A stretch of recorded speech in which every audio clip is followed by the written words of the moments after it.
ma počuť? Dobre. Na začiatok sa predstavím, aby ste mali predstavu, kto vlastne som. Som bývalý web developer na voľnej nohe. 3 roky som robil webového vývojára. Predtým som študoval v Brne na Masaryčke a informatiku, ale zistil som, že ten titul nepotrebujem, tak som vyšiel rovno po 3 rokoch som sa učil vyvíjať weby a vďaka tomu som mohol byť webový vývojár. Ten titul naozaj nie je potrebný na takúto prácu. V roku 2014 som si uvedomil, že je málo ľudí v našom obore, lebo som dostával veľa pracovných ponúk, tak som začal aj učiť ľudí programovať a vytvoril som aj nejaké online kurzy. Píšem články na svojom blogu celkom často, niekoľko článkov za týždeň. Keď ma chytí múza, tak musím písať. A som pomerne mladý chalan, ale za uplynulé 2 roky som si uvedomil toho pomerne dosť a z časti z toho bude aj táto prednáška. Čo je programovanie?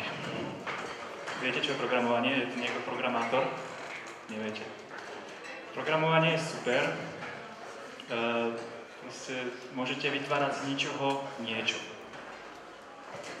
Môžete programovať drony, nejaké, aj dokonca chladničky, ale môžete programovať hry, aplikácie.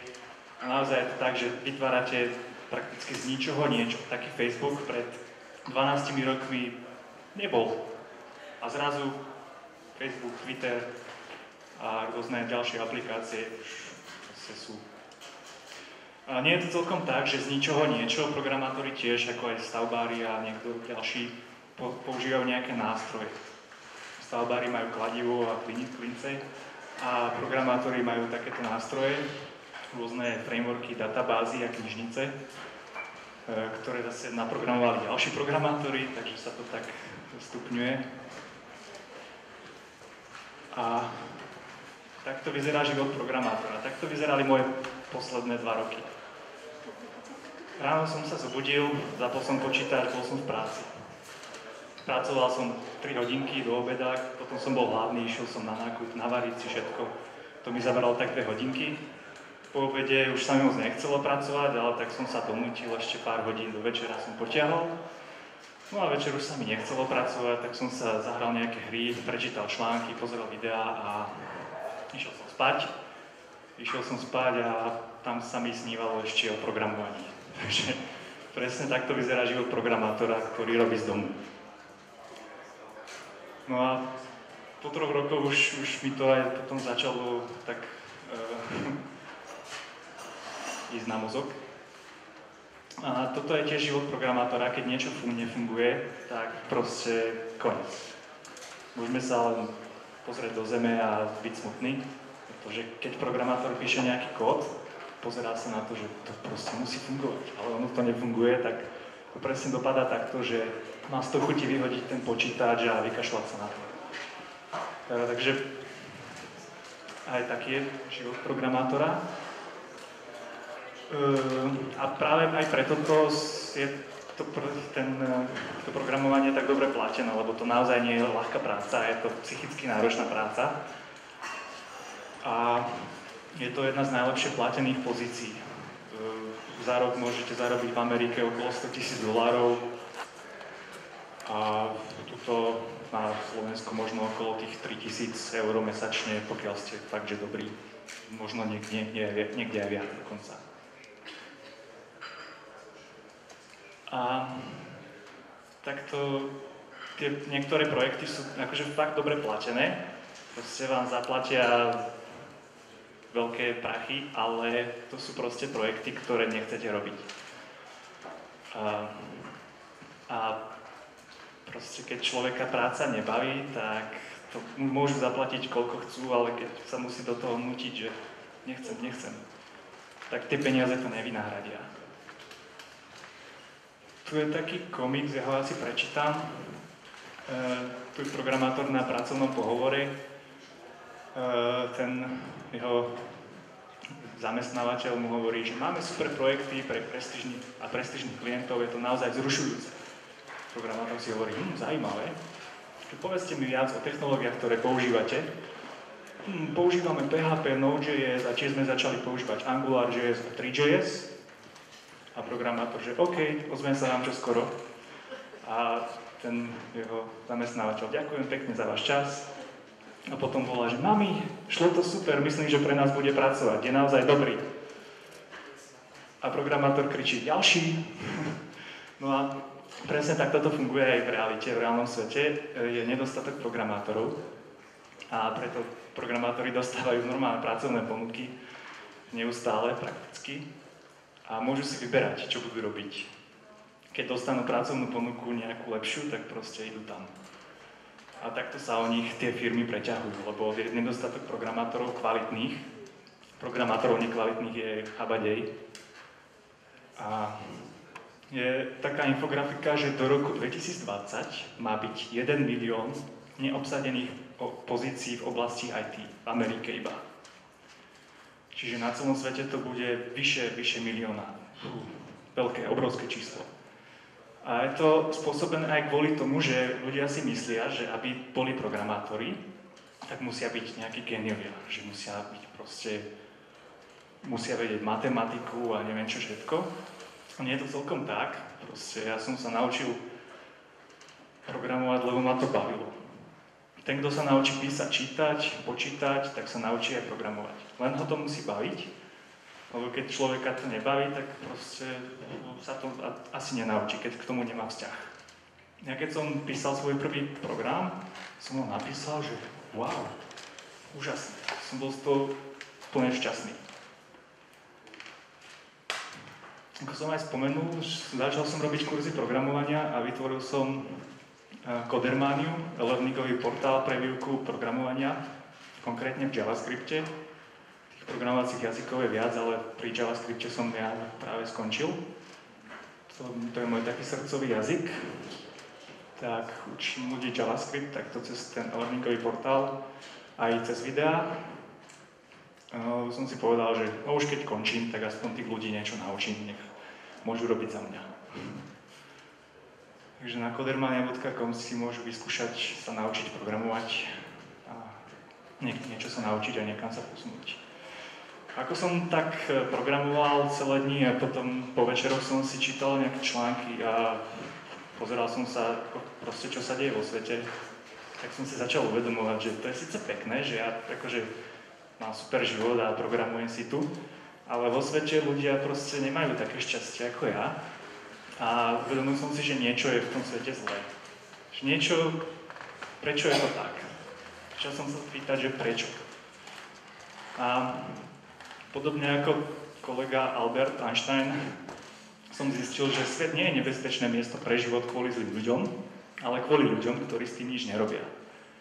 Tak som povedal, že OK, tak skúsim s tým niečo spraviť. Ľudia žijú v takýchto bublinách, ja to nazývam ego. Iba ja a hrabu väčšinou pre seba. A ja som dokázal si tú bublinu tak prasknúť a práve vďaka tomu som si uvedomil to, že nie len ja, ale aj ostatní sú tu a ostatní majú tiež nejaké potreby a proste chcú ich mať naplnené. Takže nie je celý svet iba o mne, ale aj o ostatných. Presne takto to vyzerá vo svete dnes. Nejakí bezdomovci a proste veľa biedy, utrpenia je vo svete práve kvôli ignorancii. Že ľudia idú, ignorujú. A na svete je veľa strachu, ľudia sa boja. Práve aj vďaka médiám, že im masírujú tým strachom a v správach sú samé negatívne správy. A strach vedie k hnevu, hnev vedie k nenávisti a nenávisť vedie k utrpeniu. Utrpenie je hlavne kvôli nenávisti a všetko to začína pri strachu. Toto všetko som si uvedomil aj vďaka meditácii. Začal som meditovať a naozaj som našiel odpovede na rôzne otázky. A uvedomil som si, že je to o našom vedomí. To, ako vnímame svet, je v našej hlave. Čo je pre niečoho dobré, môže byť čo je pre niekoho dobré, môže byť pre iného zlé alebo neutrálne a podobne. Čiže všetko, ako vnímame tú realitu, tak je to len v našej hlave. Toto je krásny citát. Buď zmenou, ktorú chceš vidieť vo svete, a ja sa podľa neho riadím. Ja snažím sa byť zmenou, ktorú chcem vidieť vo svete a snažím sa inšpirovať ostatných. Aj preto tu dnes prednášam, aby som niekoho inšpiroval a aby si ľudia uvedomili, že celý svet sa netočí len okolo nich, ale sú aj proste ďalší ľudia, majú ďalšie potreby. A presne takto môžeme spoločne zmeniť svet. Ja inšpirujem ďalší inšpirujú ďalších a ďalší. Presne takto sa môže zmeniť celý svet. Tým, že každý z nás priloží ruku k dielu. Sám svet nespasí. To je proste sám mravec nepostaví mravenisko. Ale pokiaľ ten mravec, tomu mravcovi pomôžu ďalší mravci a ďalší, tak to mravenisko bude postavené veľmi rýchlo. Čiže spoločne dokážeme oveľa viac. A čo budem robiť? Tento obrázok symbolizuje pomoc. Ja som si uvedomil, že môjim životným poslaním je pomáhať. A vlastne možno životným poslaním všetkých ľudí by akože môže byť pomáhanie. Práve keď si dokážeme prasknúť tú bublinu ega, že už nebude len ja, ale budeme si uvedomovať aj potreby ostatných, tak práve vďaka tomu budeme mať prirodzenú potrebu pomáhať. Virtuálny svet bol fajn, ale nebavilo ma sedieť za počítačom 8 a viac hodín denne a čukať do tej klávesnice. Bolo to také asociálne a naozaj som od pondelka do piatku bol za tým počítačom a cez víkendy som niekam vybehol. Tá komunikácia vo virtuálnom svete je taká neosobná. Aj keď s niekým možno len cez video skypujete, tak je to stále neosobné. Je iné, keď máte toho človeka pred sebou. A proste tá skutočná realita je úplne iná. Tak som si povedal, že z tej virtuálnej reality prejdem do skutočnej reality, pretože to je presne to, na čom záleží. A tak som rozmýšľal, čo bylo ďalej, keď už teda nebudem programovať, takže budem učiť. Tak som robil tie programátorské kurzy, učil som ľudí programovať a chcel som učiť aj na základnej škole, ale tak zistil som, že nemám titul a bez toho to nepôjde a tiež sa nechcem viazať na konkrétne miesto. Tak som si vymyslel takúto vec, že budem robiť animátora v detských táboroch a školách prírode. Aspoň tam mám kontakt s tými deťmi a s tým reálnym svetom. A zistil som jednu zaujímavú vec, že to, čo dáte deťom, to sa vám aj vráti. Kdežto, čo dáte počítaču, tak sa vám vráti iba OK alebo error. Takže tie deti sú naozaj veľmi úprimné a oni nasávajú ako špongia. A potom vám to vrácajú. Presne to, čo im dáte. Tiež ma baví variť alebo raviť. Možno neskôr budem kuchár a šíriť takú tú zdravšiu stravu, lebo dnes ľudia proste žerú, papajú rôzne nezdravé jedlá. Hovorí sa tomu junk food. A naozaj na tej strave veľmi záleží. To, čo dávame do seba, tak taký aj sme. A čo budem proste robiť? No čokoľvek, čo ma zrovna baví. Ja som zistil, že ja môžem robiť čokoľvek, čo ma zrovna baví. Nemusím robiť len jednu vec. Môžem robiť aj 4 veci naraz, pokiaľ to zvládam. Vyberte si prácu, ktorú milujete a nikdy nebudete musieť pracovať jediný deň v živote. Ja už robím asi 6 rokov to, čo ma baví. A pokiaľ cítim, že ma niečo nebaví, tak proste dávam ruky od toho preč. Nedokážem robiť niečo, čo ma nebaví dlhodobo. Chvíľku možno hej, ale potom si uvedomím, že stačí. Preto aj píšem články na svojom blogu, nemám za to ani cent, ale zatiaľ. A už sa tomu venujem vyše roka a stále ma to baví, stále ma to naplňa a venujem tomu celkom dosť času. A práve cez ten blog inšpirujem ďalších a ďalších a ďalších. A čo peniaze? Toto je veľký problém mnohých ľudí, lebo ľudia majú jednak veľké výdavky a potom potrebujú mať veľký príjem. To je jeden problém. Tak ja som si minimalizoval tie výdavky úplne na minimum, platím tak ubytovanie, internet, to je tak celé. Cestujem stopom a niekedy vlakom, keď sa mi nechce stopovať. A tiež chodím na boso. Nepotrebujem si kúpovať topánky, ale nie. Topánky ešte mám, ale chcem sa vytrénovať tak, aby som nepotreboval. Je to pre mňa prirodzenejšie. Ako programátor som zarábal,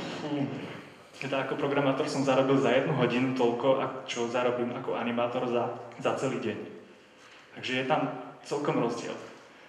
Ale uvedomil som si, že to nie je o peniazoch. Je to proste o tom, či ma to baví. A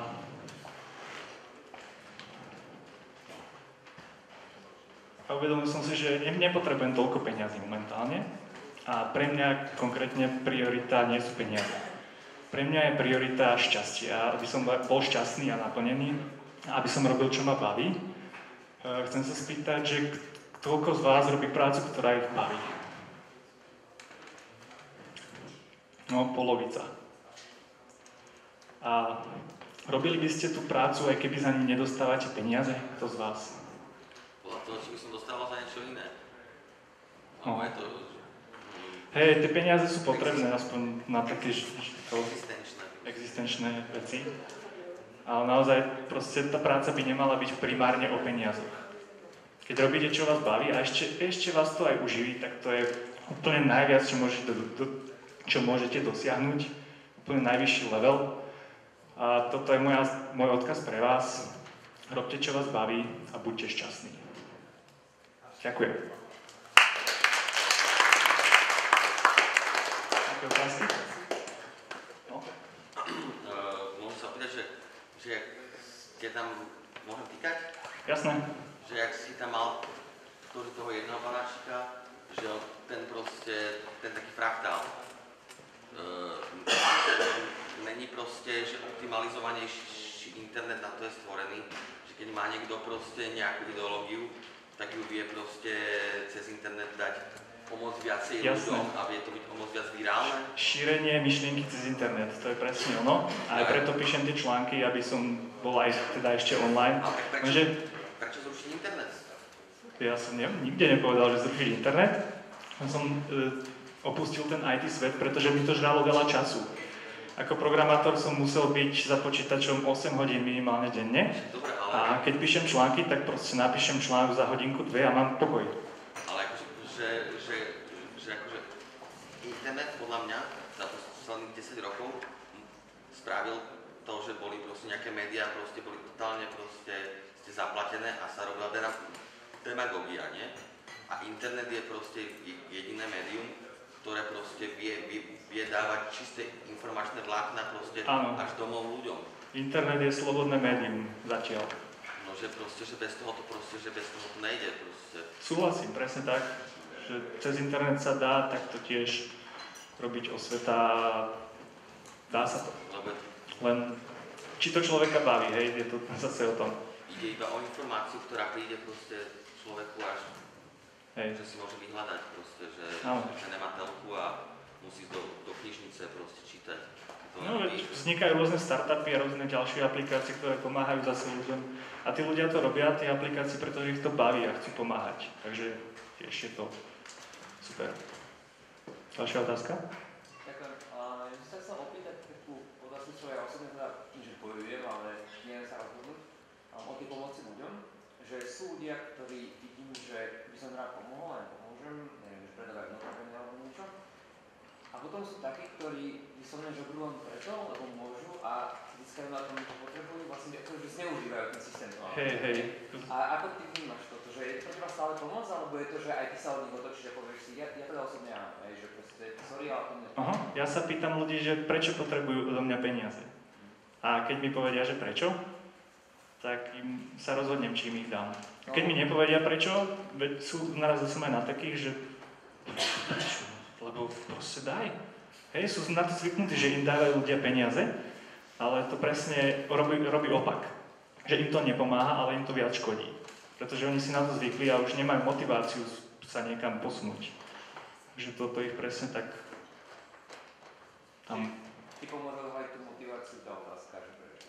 Hej, pre mňa je dôležitá otázka, že prečo. Čo sa týka všetkého, ja sa pýtam prečo.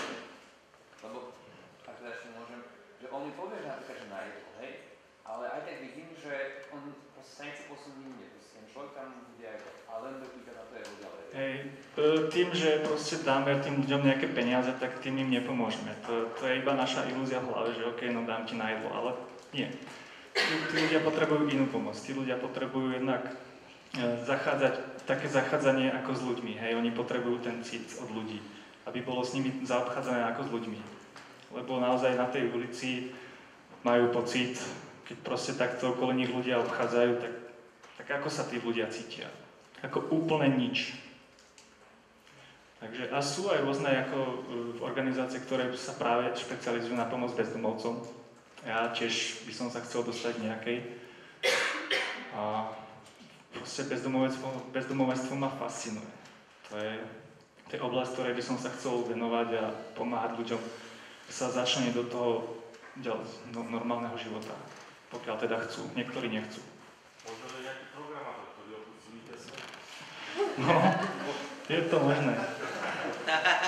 Videl som aj cedulku, že budem programovať za jedlo. Sú rôzne príbehy. No hej, presne. To sú vyhorení ľudia väčšinou na ulici, ktorí buď niečo zle spravili a sa im proste to nepodarilo, alebo aj sú také príbehy, že ich rodina nejako okašľala a proste ich vyhodila na ulicu a podobne. Sú rôzne príbehy. Každý príbeh je jedinečný. To je na tomto zaujímavé.